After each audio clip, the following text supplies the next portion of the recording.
Alors qu'est-ce qui va pas depuis ce matin, Chloé? Il n'y a rien qui va. Moi ce matin je me lève tranquille, je pars 2 heures avant mon interview. Je prends mon petit café, excellent café d'ailleurs. Je me promène, je me dis ah c'est cool Venise, il fait beau. Et là on attend le mec qui doit filmer les interviews, qui avait loupé son Vaporetto. Il a foutu tout le monde dans la merde parce que du coup moi mon interview elle a été décalée de 20 minutes. Parce qu'elle a été décalée de 20 minutes, je suis arrivée en retard à la projection. Donc je me suis assise à côté d'un mec qui arrêtait pas de rigoler à chaque réplique du film qui était pas drôle pendant 2h30. Et comme j'étais mal placée dans la salle, il y avait des gens qui arrivaient encore, d'ailleurs faut en parler, 30 minutes après le début du film. Il les laisse toujours entrer et il les place avec une lampe torche, donc tout le monde doit se lever, la lampe torche qui t'éclaire, bref. Les gens sont trop détendus dans ce festival. Et ils sont beaucoup trop détendus, j'aimerais bien qu'ils soient un peu moins détendus comme à Cannes par exemple, parce que là l'Italie, ouais, vous êtes beaucoup trop détendus les gars. Quoi.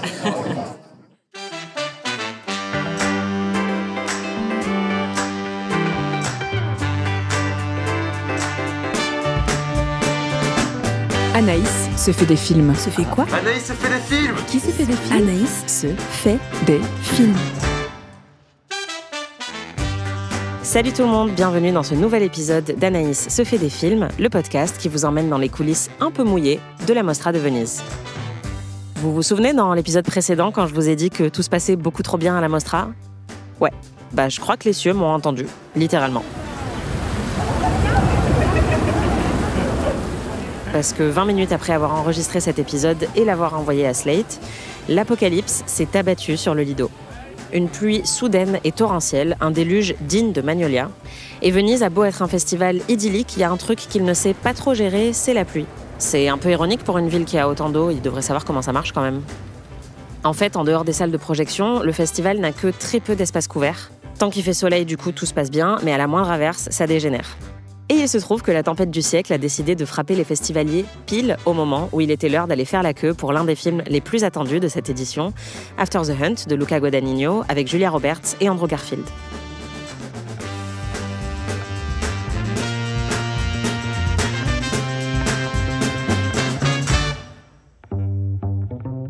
Comme vous l'avez compris, en festival, on ne pense pas à grand-chose d'autre qu'au film et on perd un peu nos capacités de raisonnement. Et là, comme tout le monde voulait en priorité avoir une bonne place dans la salle, les gens se sont donc mis à faire la queue à découvert, malgré les trompes d'eau qui se déversaient sur eux.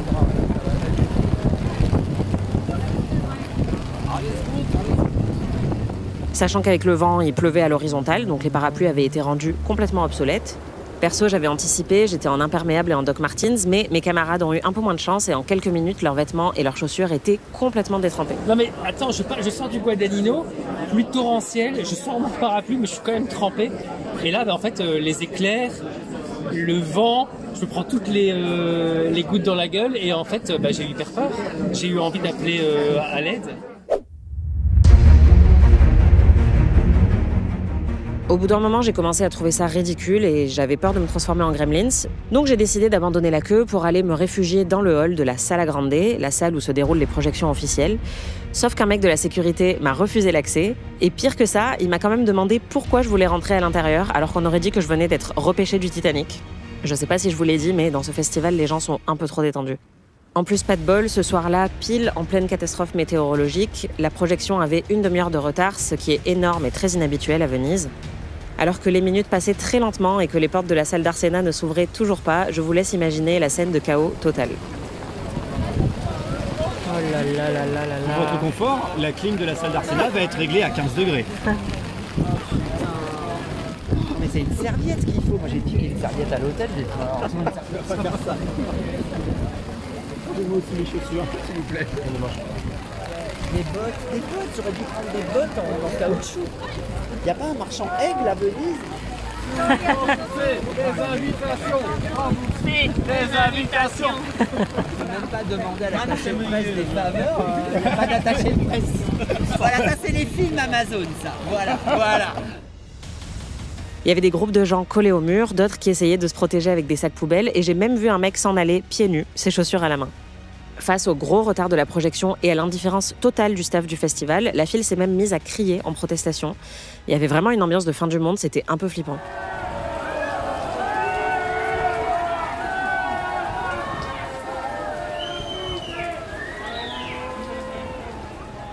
Pour info, les cris n'ont absolument rien changé, mais finalement, après 45 minutes de noyade verticale, on nous a enfin laissé entrer dans la salle d'Arsena. Et je ne sais pas si vous vous en souvenez, mais cette salle a un seul défaut, sa clim démoniaque. En rentrant, j'ai été tellement saisie par le froid que j'ai laissé échapper un petit cri. Pourtant, j'étais beaucoup moins mouillée que les autres. Honnêtement, je ne sais pas comment ils ont tenu devant le film qui durait 2h20. Rude épreuve quand on est trempé jusqu'à l'os, mais au moins ça a créé des liens.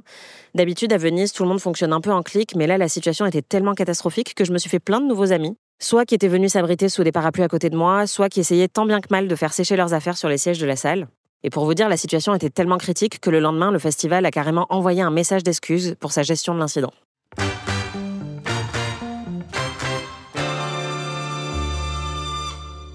Bon, vous allez sans doute me demander ce que valait ce film pour lequel on a bravé les éléments. Bah, lui aussi, il a créé pas mal de chaos. Dans un festival, il y a toujours un film qui déclenche une polémique, et ce coup-ci, c'est tombé sur Luca Guadagnino, le réalisateur de Challengers ou Call Me By Your Name, qui présentait cette année son film After the Hunt, hors compétition. Est-ce que c'était justement pour se protéger d'une polémique, ou parce que ses précédents films en compétition, Bones and All et Queer, n'avaient pas été très bien reçus? Difficile à dire, en tout cas, After the Hunt avait tout pour faire jaser, et ça n'a pas loupé.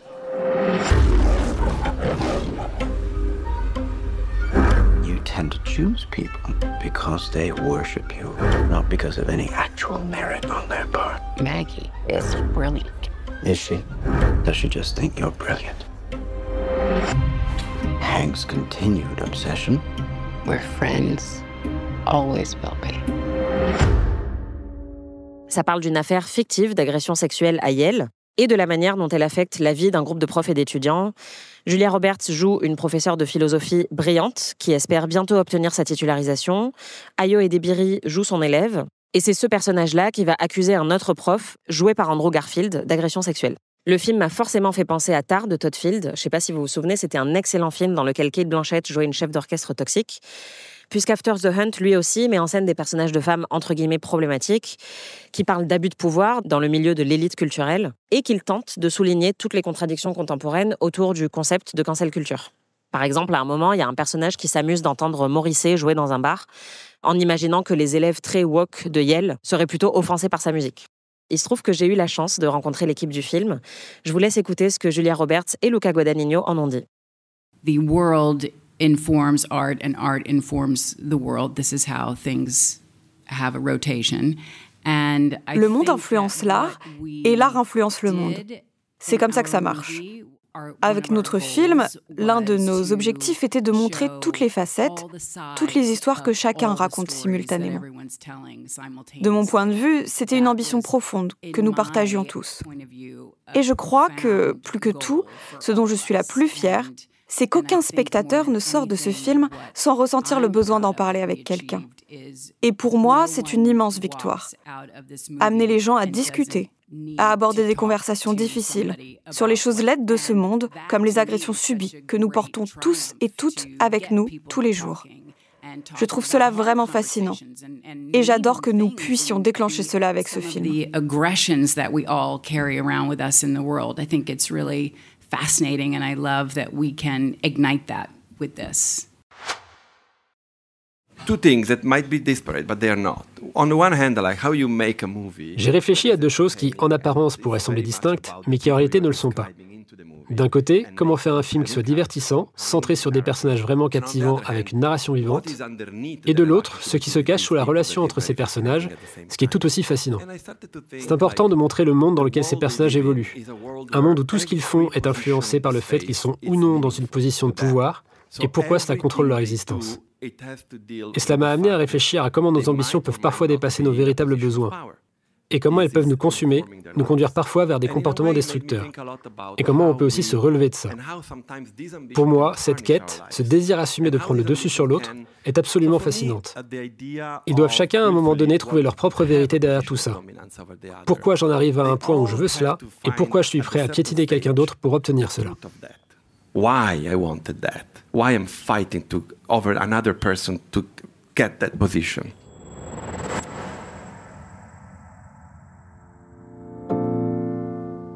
Le problème, selon moi, c'est que le film a nettement moins d'audace que Tar de Todd Field. Et j'ai plutôt le sentiment qu'à force de chercher à comprendre tous les points de vue ou à représenter tous les points de vue, il finissait un peu par diluer son propos. Je trouve ça vraiment intéressant d'essayer de raconter les situations très grises dans lesquelles on peut se trouver à une ère post-MeToo. Je pense que personne ne sait exactement comment il réagirait si l'un de ses plus proches amis était accusé d'agression sexuelle, si ça changerait nos allégeances, si ça nous pousserait à remettre en question nos valeurs. Et je trouve que c'est un super terreau narratif d'explorer ça. Mais suggérer que le mouvement MeToo va trop loin ou que, par exemple, les femmes ou les minorités peuvent profiter du mouvement MeToo pour avancer professionnellement, ça peut être une pente un peu dangereuse, je trouve. En plus, j'ai eu l'impression que le film avait peur de nommer et d'aller vraiment au bout des choses, un peu comme s'il n'osait pas toucher la question pourtant centrale de l'agression sexuelle. D'ailleurs, pendant la conférence de presse, ça m'a pas du tout semblé anodin que Guadagnino et son équipe préfèrent dire que c'était un film qui parle de pouvoir plutôt que d'agression sexuelle. Et le résultat, c'est qu'à la fin, on sait plus trop ce que le film veut dire. En plus, le générique d'ouverture du film reprend exactement le même style que ceux des films de Woody Allen. Ça a été clairement conçu comme un hommage. Et ça a forcément été interprété comme une provocation par certains membres du public. En tout cas, vu le sujet du film, le choix est quand même assez curieux. Je pense que beaucoup d'excellents films sortis ces dernières années, comme Tar, mais aussi Le Dernier Duel de Ridley Scott ou Les Choses Humaines d'Ivan Attal, ont réussi à souligner toute l'ambivalence et la nuance d'une affaire de violence sexuelle, tout en prenant clairement parti pour la victime, ce que le film de Guadagnino ne fait pas vraiment. Quand j'ai rencontré l'équipe, c'était le lendemain de la conférence de presse officielle qui avait été un peu tendue, parce que le film avait été légitimement questionné par certains journalistes. Et on sentait, quand je les ai vus, qu'ils avaient été un peu échaudés par toutes ces questions. Ils tournaient pas mal autour du pot et ils avaient l'air de pas trop vouloir s'attarder sur le propos du film en détail. Je trouve ça un peu dommage et paradoxal quand on prétend faire un film qui crée du débat, mais ça résume assez bien le plus grand défaut d'After the Hunt, que j'ai quand même trouvé bien écrit, divertissant et très très bien incarné, mais qui au final refuse de se mouiller. Contrairement à moi, qui suis actuellement en train d'enregistrer ce podcast sous la pluie. Bref, comme vous l'avez entendu en début d'épisode, l'ambiance s'est un peu assombrie sur le Lido. C'est en partie dû à la météo, c'est sûr, mais sans doute aussi à la fatigue. On a dépassé la moitié du festival et ça commence vraiment à se sentir. Perso, j'ai atteint le point où au moins 3 fois par jour, je me demande comment on dit « pète les couilles » en italien. Tout et tout le monde m'énerve, les gens marchent trop lentement, commandent leur nourriture trop lentement, parlent trop lentement. J'ai l'impression de tanguer en permanence à force de faire des allers-retours en bateau. L'odeur dans les toilettes du palais, c'est de la science-fiction. Et ce matin, j'ai passé toute ma projection avec un voisin de siège qui se curait le nez pendant tout le film.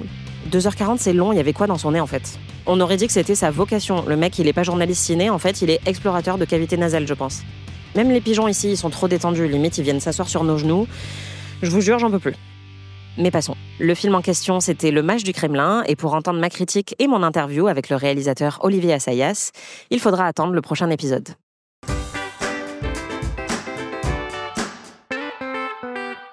On a toujours un moment en festival où on touche le fond, mais c'est normal. Et la plupart du temps, c'est vraiment pas grave.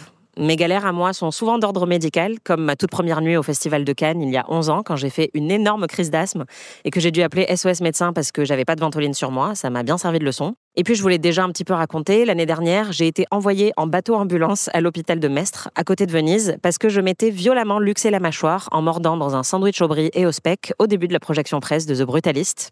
Comme c'était pendant un film, j'avais évidemment laissé mon sac sur mon siège.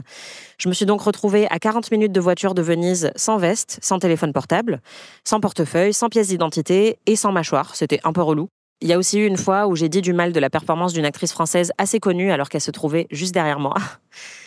Mais heureusement, oui, j'aime bien me réjouir du malheur des autres, je ne suis pas la seule à avoir des anecdotes désastreuses de festival. Je pense que c'est le karma, en fait, on a tous une contrepartie à payer pour pouvoir boire des coups avec Jude Law et papoter avec Julia Roberts dans des hôtels de luxe. Vous allez le voir, en discutant avec mes confrères et consoeurs, tout le monde avait une histoire de catastrophe en festival, et même en ce qui concerne Didier Halouch, une histoire de désastre aux Oscars. I've made a huge mistake. Tu peux payer une carte. It happens. What, shit? Je peux payer 6 cartes, mais pas 15, non? Mes premiers Oscars, c'était en 97, donc j'avais 8 ans. Et c'est l'année où Juliette Binoche a gagné son Oscar du meilleur second rôle pour Le Patient anglais. C'est Isabelle Giordano qui présentait les Oscars à l'époque. Mon job, c'était d'attendre en salle de presse. Si jamais Juliette gagnait l'Oscar, mon job, c'est de la ramener sur le plateau pour que Isabelle puisse faire l'interview. Okay. Tout le monde pensait qu'elle n'allait pas gagner. Moi, je pensais que j'allais passer une soirée tranquille à voir les stars défiler avec leur Oscar. Et finalement, elle gagne. Et elle vient, elle fait sa conférence de presse. Et après, moi, je suis tout petit, tout jeune. C'est mon premier truc, je suis comme ça. Et j'y vais quand même, je fonce sur l'estrade. Je dis, il y a Isabelle qui voudrait vous avoir en direct pour les Oscars sur Canal. Et elle dit, bon, d'accord, on y va. Et il y a un long couloir pour arriver jusqu'au camion où on enregistrait on faisait les directs. Il se trouve que ce soir-là, Juliette, elle avait choisi une robe avec une très longue traîne. Je te laisse voir, tu le vois venir. Le couloir est pas très large. Donc, elle marche. Je lui dis non, c'est au bout du couloir, faut y aller. Je suis poli, je la laisse passer devant. Et là, paf, je mets mon pied sur sa traîne, sans faire exprès, bien sûr. Et elle continue. Et quel est l'idiot qui remet une deuxième fois le pied sur la traîne? Ah non. C'est Bibi. Et là, elle fait, bon, bah, faites gaffe quand même. Oh, je suis désolé, je suis vraiment désolé. Et elle continue à marcher. Et là, troisième fois les pieds sur la traîne. Je sais pas pourquoi, je sais pas comment. Je crois que ça s'appelle un acte manqué. Et là, c'est pas elle, mais c'est sa publiciste qui commence à râler très fort. Il dit, bon, allez, on y va pas, on se casse. Et elle se casse et elle rentre dans la salle après. Et surtout, quand on se revoit maintenant qu'on fait des interviews, je l'ai interviewé plein de fois depuis, on est mort de rire sur cette anecdote tous les deux, et elle s'en rappelle à peine, et ça l'a fait mourir de rire, et moi aussi. Des galères, on en vit plein, et c'est ça qui est top, et c'est ça qui est bien, parce que si tout était parfait, on se ferait chier comme des rats morts. 2021, première fois que je fais le Festival de Venise, et je vais voir un film français, l'événement de Audrey Diwan. Et moi, si tu veux, je me suis toujours moquée des articles un peu sensationnalistes qui vendent oh là là, il y a eu tant de malaise dans les salles de cinéma. Ça n'arrive pas en fait. Enfin, à chaque fois, on se dit non, genre personne ne s'est évanoui à la projo de tel ou tel film. S'évanouir devant un film. Ouais. Et qu'est-ce qui est arrivé, Chloé? Disons que j'ai senti le malaise vagal arriver pendant que j'étais dans la salle, et je me suis dit oula, ça va pas. Et en fait, je sais pas pourquoi, je suis sortie. Et je me suis évanouie derrière la salle, dans les de petits jardins en sortant. En plus, c'était juste à la fin du film. Mais c'était pas juste après la scène la plus choquante. Et ce qui est marrant, c'est que du coup, t'as fait un tweet après pour raconter ça. Et t'es entrée en contact avec Audrey Diwan parce qu'elle l'a vu. Et elle se sentait mal que tu te sois évanouie. En fait, je lui ai envoyé un message en sortant de la projection. Et je lui avais dit un truc genre je me suis évanouie devant le film, merci mais pas merci. Parce qu'en fait c'était bizarre, mais effectivement c'était une expérience pas très agréable au niveau physique, mais en fait j'en garde un bon souvenir parce que c'est très rare les films qui te marquent dans le corps quoi. Et là je l'ai vraiment pris en pleine face et mon corps a tellement réagi fortement qu'en fait ça reste un bon souvenir. Et puis quelques jours après le film a eu le Lion d'Or, donc je me dis bon bah finalement une catastrophe avec un happy end. En 2021, il y avait la projection du film L'événement. C'était l'époque où on pouvait voir les films et puis faire les interviews le lendemain. Et donc, interview avec Audrey Diwan et Anna Maria Bartolomei le lendemain. Je fais Audrey Diwan, table ronde, on est 5-6 journalistes de la presse étrangère, 15-20 minutes, ça se passe très bien. Et puis j'enchaîne avec Anna Maria Bartolomei, et puis là je vois tous les autres journalistes de la table ronde qui se barrent. Et puis je vois Anna Maria Bartolomei qui arrive, qui s'installe. Puis je demande à l'attaché de presse, j'attends les autres journalistes pour commencer. Puis là, elle me dit, en fait, c'est juste à vous deux. C'est un one-on-one. C'est pas une table ronde. Et là, mi-joie, mi-horreur. J'ai pas préparé les questions. Donc je comptais un petit peu sur les autres aussi. Et je me retrouve tout seul pendant 15-20 minutes avec Anna Maria Bartolomei. Bon après, ça va, c'était pas mon premier rodéo, donc tu sais, t'improvises toujours, ça devient un peu une conversation. C'était sympa au final, mais... tu sais, quand tu t'attends à un type d'interview et puis que c'est pas ça, et que tu comptes un peu sur les autres. Bref, voilà ma petite histoire d'interview qui aurait pu être catastrophe, mais qui était bien au final. Tu viens de décrire mon pire cauchemar. Je devais faire une interview à Cannes. Le film, c'était Mud, le film avec Matthew McConaughey, sauf que je l'inscris sur mon calendar en me disant je me trompe 2 jours. Oh non. En avance ou en retard? Ah bah non, en retard. Évidemment, si c'était en avance, ça serait facile. J'arrive dans l'hôtel et il n'y a personne. Et là, j'appelle l'attaché de presse. Bah oui, Didier, t'es pas venu hier. Ah, hier. Nous sommes en 2023. J'arrive enfin à réussir à aller au Festival de Cannes. J'arrive. Premier Cannes de ta vie. Plein d'émotions. Le lendemain, je dois interviewer Mads Mikkelsen et Boyd Holbrook pour Indiana Jones. Et en fait, je devais, juste après Indiana Jones, arriver en salle de Debussy pour le retour de Catherine Corsini. Et donc, le van nous dépose pas très loin, mais il faut marcher un petit peu. Donc, je remonte la croisette. J'ai Debussy en vue. Et là, à 20 mètres de Debussy, je sens que je perds mon sens de l'orientation. Je vois, mais je sens en moi qu'il y a quelque chose qui va pas parce que je ne sais plus où je suis. Je sais que là, je tends la main et je perds connaissance, tout simplement devant Debussy, à 20 mètres de l'entrée de Debussy, quoi. Et je me réveille allongé sur le trottoir. 2 pompiers autour de moi qui me demandent si ça va, si j'ai mal quelque part. Je dis oui, je crois que j'ai un petit peu mal au dos. Ils me mettent sur une civière. On va aller aux urgences pour faire un contrôle, etc. Je fais un scanner. Là, du coup, il est peut-être 2h, 3h du matin. Et sortie de scanner, j'ai 3 vertèbres fracturées, dont une complètement explosée. Et en fait, là, j'ai tellement mal que je comprends que mon festival, il a à peine commencé, qu'il est déjà terminé.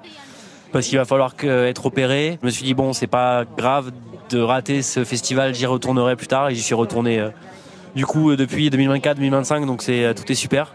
Et finalement, bon voilà. Depuis, et tu as clairement gagné ce concours de la pire anecdote, donc bravo, félicitations Marco. Vous voyez, on a beau kiffer et boire des spritz sur le Lido, parfois un festival ça peut devenir dark. Et d'ailleurs, ces derniers jours, dans les films aussi, l'ambiance est plutôt sombre. Je me suis fait la réflexion avec le nouveau film de Valérie Donzelli, À pied d'œuvre. I drink your milkshake.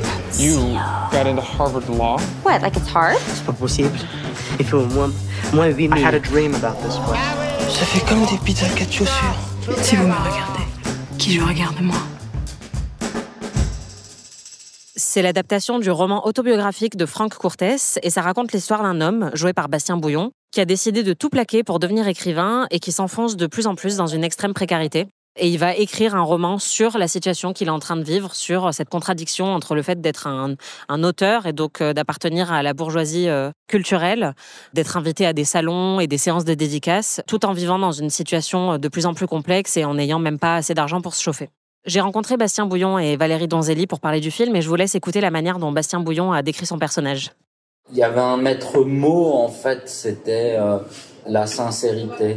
Il ne dicte pas aux gens, ou il ne fait pas leçon de sa manière de vivre. Il la pose, c'est quelque chose, son choix, c'est quelque chose qui lui donne une force avec laquelle il peut s'envelopper et qui lui tient chaud, même si parfois il n'a pas de quoi se chauffer, n'est-ce pas?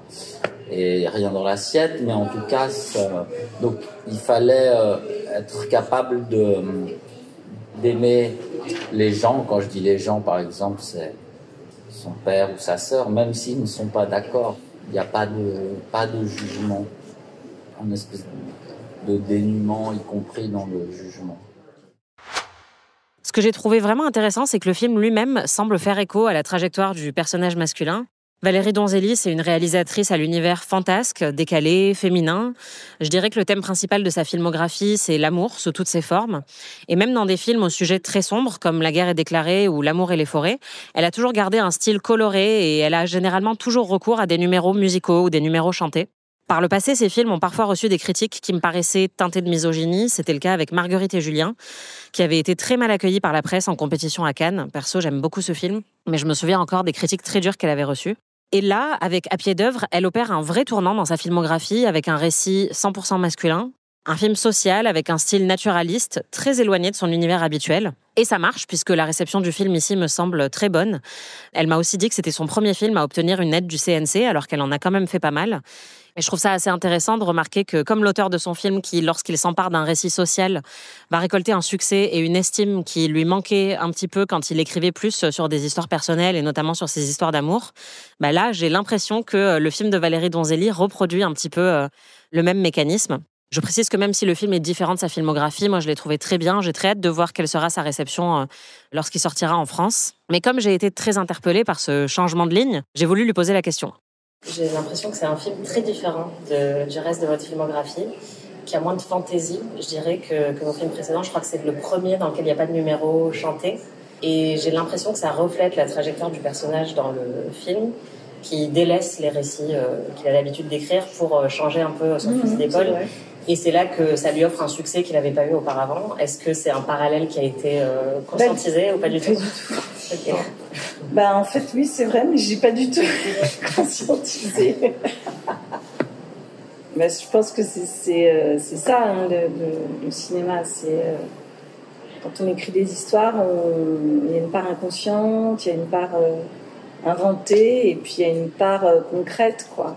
Donc on va dire que la part concrète, c'est le livre, que la part inconsciente, c'est ce que vous venez de dire, et puis ce qui est inventé, c'est mon imagination à moi, de rajouter des choses qui sont pas dans le livre et tout ça. Mais c'est vrai que là, tel que vous l'avez dit, en plus c'est drôle parce que dans le scénario, c'était pas tout à fait comme ça. Et c'est moi qui ai eu envie, au montage, de dispatcher ce truc-là et de raconter qu'il réussissait pas à écrire un livre. C'est vraiment un truc c'est drôle de dire. Comment est-ce que vous avez construit la grammaire visuelle du film, notamment les couleurs? J'ai l'impression que c'était un film très sombre et avec même une palette peut-être plus terne que ce à quoi vous nous aviez habitués auparavant. Oui, c'est vrai que le film, je voulais que la lumière soit très sensible, je voulais qu'on sente que les lieux, quand ils rentraient quelque part, ça les déterminait sociologiquement, la façon dont ils seraient éclairés ou pas. Donc on a beaucoup cherché les décors par rapport à ça. Je voulais vraiment qu'on sente qu'à chaque fois qu'il débarquait chez quelqu'un, on comprenait en 3 secondes qui était la personne, par sa décoration, par sa lumière, par ses objets, par la façon dont il est habillé, le lieu dans lequel il habite. Ça a été un endroit qu'on a miraculeusement trouvé, qui est finalement, pour la petite histoire, le décor dans lequel j'ai tourné toute La Reine des Pommes, qui est la maison de Béatrice de Staël à Paris. Je pense que j'ai vraiment dû faire 3 ou 4 films là-bas. Et à chaque fois, j'explore, mais tout. Et miracle, j'avais jamais mis les pieds dans le sous-sol. Et j'ai trouvé le décor de mon film, donc c'était génial. Mais vraiment, c'est un film dans lequel on n'avait pas de moyens, donc on a fabriqué des décors dans des endroits. On a fait plein de décors dans le même endroit, donc la maison c'est compliqué parce qu'il fallait changer les trucs. On a fait, 5-6 décors dans cette maison. On a fait le studio, le restaurant, la cliente valise, l'étudiante, le Canada. On a tout fait. Vraiment, ça, c'est mes petites astuces, quoi. J'ai pas forcément envie de le dire parce qu'après le jury regarde le film, il se dit en fait, c'est un secret de tournage. Ça se voit pas. Qu'on garde. À pied d'œuvre sortira en salle le 21 janvier 2026 et on aura sans doute l'occasion d'en reparler à ce moment-là. Un autre film que j'attendais avec impatience pendant le festival, c'est Frankenstein de Guillermo del Toro. What manner of creature is that?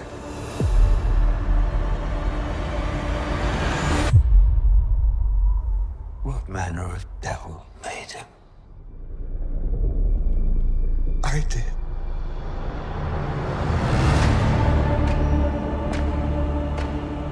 I had a vision. An idea took shape in my mind. Guillermo del Toro, c'est un cinéaste qui a un univers très spécifique. Et généralement, dans ses films, il y a toujours un côté qui me paraît un poil trop lisse, trop merveilleux, trop doux et qui atténue en fait l'horreur de ce qu'il raconte parce que c'est quand même un cinéaste qui est plutôt catégorisé dans le genre de l'horreur. Personnellement, moi, j'aime bien quand les films ils sont cracra vilains et je trouve que les films de Guillermo del Toro sont parfois un petit peu trop jolis à mon goût. Et c'est pas du tout une critique, c'est vraiment une question de goût personnel. C'est la même réflexion que je me suis fait devant Frankenstein, mais attention, j'ai quand même beaucoup aimé ce film. Je trouve que c'était le réalisateur parfait pour adapter un récit pareil. Et puis, ça offre un contrepoids au Nosferatu de Robert Eggers, qui, pour le coup, était bien plus cracra et âpre. Donc, c'est bien qu'on ait tout un spectre de réinvention, de récits horrifiques classiques. Comme d'habitude, Guillermo del Toro, c'est quelqu'un qui sait bâtir des univers visuellement époustouflants. Et c'est encore le cas. J'ai été complètement absorbée par son univers, surtout en voyant le film sur grand écran, ce qui ne sera pas le cas de tout le monde puisque c'est un film qui va sortir sur Netflix en France. Mais c'est vraiment du très grand spectacle. Les décors et la direction artistique sont sublimes, comme toujours chez Guillermo del Toro, et les costumes m'ont rendu complètement zinzin, notamment les robes que porte Miyagos. J'avais envie d'avoir toute sa garde-robe. Il y a une attention aux détails et un sens du style qui sont vraiment inégalables chez lui. Et puis toujours avec cet univers gothique qui, personnellement, me parle beaucoup. Et Guillermo del Toro est vraiment un maître en la matière. Donc rien que pour ça, ça vaut le détour. Et puis ce que j'ai beaucoup aimé aussi, c'est que de Frankenstein, on retient souvent les aspects les plus violents ou les plus camp du récit. La créature électrocutée et puis les boulons dans le cou. Et là, en fait, Guillermo del Toro, il insuffle une poésie et une mélancolie au récit qui est vraiment très appréciable. Jacob Elordi, qui joue la créature, est remarquable dans le rôle. Il est maquillé, mais pas totalement grimé, donc on peut vraiment le reconnaître et apprécier son jeu d'acteur. En plus, c'est un acteur qui est immense, donc il a une physicalité qui fonctionne très très bien pour le rôle. Une physicalité impressionnante alliée à une grande sensibilité. À ses côtés, donc, il y a Mia Goth, mais aussi Oscar Isaac qui joue Victor Frankenstein. Tout le casting est vraiment super. J'ai beaucoup aimé le film, même si je ne pense pas être la plus grande fan de l'univers de Guillermo del Toro. Quand c'est réussi, ça l'est vraiment. Et là, je dois dire que c'est un de ses meilleurs films depuis longtemps. Non, c'est pas vrai, parce que Pinocchio, j'avais adoré aussi. Niveau grand spectacle, il y a un autre film que j'ai beaucoup aimé, et c'est un film qui partage bizarrement pas mal de similitudes avec celui de Valérie Donzelli à pied d'œuvre. Ce film, c'est No Other Choice de Park Chan-wook. Alors, on est dans un registre beaucoup plus fun que chez Valérie Donzelli, mais on a une histoire assez similaire. C'est l'histoire d'un père de famille qui perd son emploi en Corée et qui, suite à cette nouvelle précarité, va prendre des décisions de plus en plus surprenantes. Je ne veux pas vous en dire trop parce que, comme souvent chez Park Chan-wook, il s'agit d'un thriller avec beaucoup de rebondissements et aussi un grand mélange de genres et de registres. On est à la fois sur du suspense, de l'action, du policier, de la comédie loufoque, de la farce, de la satire sociale. Le tout dans un emballage absolument sublime, puisque Park Chan-wook, c'est un grand maître visuel. Et vraiment, on se régale à chaque plan. C'est un film vraiment barré, très long, qui m'a un peu épuisé par moments, et puis que je trouvais peut-être un peu en deçà des autres films de Park Chan-wook, en tout cas de mes préférés de ce réalisateur. Mais je dois reconnaître, quelques jours après l'avoir vu, que c'était de loin un des plus fun et aussi un des plus solides en termes de mise en scène et d'inventivité. Pourtant, c'est inspiré d'une histoire qui a déjà été adaptée au cinéma, Le Coup près, qui avait été adapté par Costa Gavras. Mais ça a beau être un remake, un peu comme Bugonia de Yorgos Lanthimos, ça m'a semblé être un des films les plus singuliers que j'ai pu voir pour l'instant à la Mostra. Et donc ça, je suis forcément obligée d'aimer. Plusieurs jours après l'avoir vu, il me laisse encore une très forte impression. Et je dois avouer que même si son humour m'a parfois un petit peu déstabilisée, je trouve ça assez chouette que le film ne se prenne pas trop au sérieux. Parce qu'il y en a pour lesquels c'est vraiment pas le cas. Je vous en parlais dans le premier épisode de cette série spéciale Venise. J'avais aussi hâte de voir Le Testament d'Anne Lee, une comédie musicale sur Anne Lee, qui était au XVIIIe siècle la leader des Shakers, un petit groupe religieux qui prône l'abstinence sexuelle. Ça avait tout pour être très fun, ou en tout cas vraiment loufoque et original. C'est réalisé par Mona Fastvold et coécrit avec son mari Brady Corbet. Si ça vous dit quelque chose, c'est parce que le couple a aussi coécrit The Brutalist ensemble, un film qui a eu beaucoup de succès l'année dernière à la Mostra et aux Oscars. Donc les deux films ont vraiment un ADN commun et celui-là est moins réussi, je dirais moins monumental que The Brutalist, mais ils partagent tous les deux un petit défaut, c'est qu'ils ont vraiment pas beaucoup d'humour, même si c'est très très beau visuellement et les séquences musicales de danse et de chant sont époustouflantes, la musique est géniale et d'ailleurs elle a été faite par le compositeur de The Brutalist aussi. Mais j'ai été assez déçue parce que c'est un film qui manque vraiment de vie. En fait, c'est quelque chose qui peut paraître anodin, mais qui est assez crucial pour faire vivre une histoire. J'aime bien quand les films me montrent un peu la périphérie des personnages, c'est-à-dire qu'on ne voit pas uniquement ce qui est là pour servir le récit, mais aussi qui sont ces personnes dans toute leur entièreté. Ça peut être aussi simple que les voir passer un coup de fil à un proche, faire une blague, en gros les voir dans leur vie quotidienne, voir comment ils réfléchissent, voir ce qui les fait vibrer en dehors de l'intrigue principale du récit. Et c'est quelque chose que Mona Fastvold et Brady Corbet ont l'air d'avoir totalement oublié. Après 2 heures d'un biopic sur Anne Lee, je ne savais toujours pas qui était Anne Lee. Évidemment, je peux vous sortir des faits biographiques sur elle. Je sais quand est-ce qu'elle est née, je sais combien de fausses couches elle a faites et le fait qu'elle a mené ce groupe religieux. Mais honnêtement, je sais rien de sa personnalité. Est-ce que c'est quelqu'un de rigolo? Est-ce que c'est quelqu'un d'impatient, de gentil, d'exigeant, de fantasque? J'en ai aucune idée. Et ça, c'est vraiment quelque chose qui me manque. Et ça me fait penser à un livre très célèbre sur l'écriture de scénario qui s'appelle Save the Cat et qui expose un peu les règles types pour construire un scénario hollywoodien traditionnel. C'est un livre qui a été critiqué par plein d'aspects, mais il y a notamment la règle qui vient du titre du bouquin, Save the Cat. C'est cette idée que dans un film, il faut donner un moment, une scène au personnage principal, généralement au début, qui va nous permettre de savoir pourquoi on s'intéresse à cette personne. Et il va donner donc l'exemple d'un personnage qui sauve un chat au début du film. Ça n'a pas forcément de rapport avec l'intrigue, mais tout de suite, on se dit que c'est quelqu'un de suffisamment sympa et altruiste pour sauver un chat et que donc on a envie d'être de son côté. C'est tout bête, c'est peut-être même un petit peu formulaïque, mais moi j'adore ce genre de petits moments qui psychologisent un tout petit peu les personnages et qui me font comprendre pourquoi j'ai envie de les aimer, qu'est-ce qu'ils font, qu'ils sont singuliers, qu'ils ont une personnalité qui ne ressemble pas à la personnalité des autres personnages du film. Et ça peut être juste en les voyant se brosser les dents, réfléchir, écouter de la musique, voir si c'est des personnes qui vont passer 1 heure à cuisiner ou qui au contraire ont un frigo totalement vide. En fait, plein de petites caractérisations qui me permettent d'imaginer une personne complète et pas juste un personnage qui est là pour servir un récit et faire avancer une histoire. Et ça, c'est vraiment quelque chose qui m'a manqué dans Le Testament d'Anne-Lee. J'ai trouvé que c'était un film qui faisait que me maintenir à distance, alors que c'est quand même une comédie musicale, donc c'est le comble. Mais on a une voix off permanente et des personnages qui sont sous-écrits, et donc j'ai jamais vraiment réussi à me sentir investie dans ce qui leur arrivait. Je trouve ça un peu dommage. Et donc voilà, une de mes plus grosses attentes du festival a aussi été une de mes plus grosses déceptions. Mais bon, tout n'est pas si noir. Il me reste encore quelques gros morceaux à découvrir avant la fin du festival, notamment Smashing Machine de Benny Safdie, qui avait réalisé avec son frère Good Time et Uncut Gems, ou House of Dynamite de Catherine Bigelow, la réalisatrice de Zero Dark Thirty, Des Mineurs, qui est généralement connue pour des thrillers assez palpitants. En plus, ce soir, j'ai une fenêtre pour pouvoir dormir plus de 6 heures, fait rarissime en festival. Alors je vais aller fermer les yeux et je suis sûre que tout ira mieux d'ici le prochain épisode. C'est la fin de cet épisode d'Anaïs se fait des films spécial Venise. Merci à Didier Alouche, Chloé Valmarie, Marc-Aurèle Garot et Thibaut Van de Werve de m'avoir raconté leur désastre de festival. Si vous voulez savoir avec quelle star j'ai bu des coups et si oui ou non on a enfin trouvé un banger dans cette édition 2025, eh bien il faudra attendre le prochain épisode. En attendant, si ça vous a plu, n'hésitez pas à vous abonner, à liker, partager et mettre un petit commentaire. Si ça ne vous a pas plu, je m'en fiche. Laissez-moi me faire des films et vous pouvez également suivre toutes mes aventures sur le compte Instagram Ami le podcast. Ciao ciao.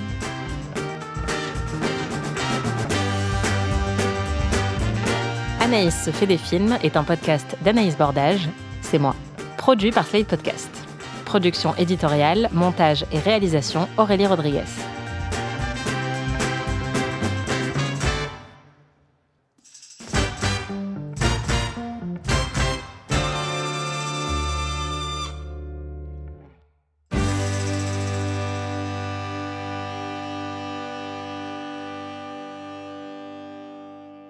Je vais me mettre sous un arbre pour enregistrer ce podcast parce qu'il pleut. Attends, je vais trouver un autre arbre parce que là, il y a un camion qui fait du bruit. Ah, il y a des moustiques partout. Ah. Attends, je vois Thibaut qui m'amène mon café. Thibaut! Et au fait, je t'ai pas dit? Ouais? Anaïs, elle se fait des films! Mais non!